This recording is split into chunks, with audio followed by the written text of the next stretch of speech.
জয় রাধে গোবিন্দ বন্ধুরা, আজকে আমার ভিডিওতে আমি আপনাদের কাছে শেয়ার করতে চলেছি যে 2025 সালে ফলহারিণী অমাবস্যার কালী পুজোর পূর্ণাঙ্গ সময়সূচি এবং এই দিন যে তিনটে ফল দান করলে আপনাদের সংসারে চরম অর্থনৈতিক সমৃদ্ধি হবে এবং গ্রহ আপদ বিপদ দূর হবে এবং সর্বকার্যে সিদ্ধি লাভ করবেন।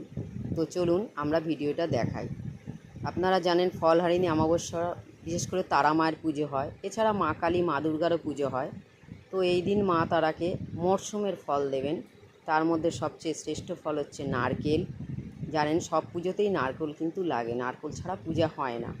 এবার নারিকেল, এছাড়া মরশুমের ফল হচ্ছে আম, তাছাড়াও আপনার লিচু দিতে পারেন এবং সবেদা, পেয়ারা কিংবা বেদানা, এর মধ্যে যে কোনো তিনটে ফল কিন্তু আপনারা অবশ্যই দেবেন, তবে নারকেলটা দেবেন।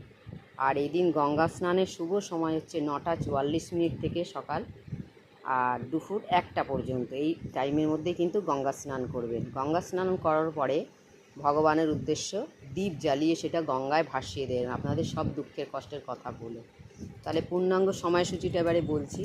ফলহারিণী অমাবস্যা 26 তারিখে পড়েছে, 26শে অর্থাৎ 11ই জ্যৈষ্ঠ সোমবার পড়েছে, মানে 26শে মে সোমবার সকাল 11টা 9 থেকে 27শে মে মঙ্গলবার সকাল 8টা 46 পর্যন্ত অমাবস্যা থাকছে। অর্থাৎ আপনাদের এই অমাবস্যার ফলহারিণী অমাবস্যার উপোসটা পড়েছে সোমবারে, কারণ মঙ্গলবারে সকালেই অমাবস্যা ছেড়ে যাচ্ছে।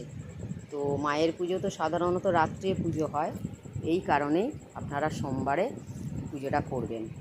তো ভিডিওটা যদি ভালো লাগে চ্যানেলটাকে সাবস্ক্রাইব করবেন, লাইক করবেন, কমেন্ট করবেন এবং আরও সবাইকে জানাবেন। জয় মা তারা।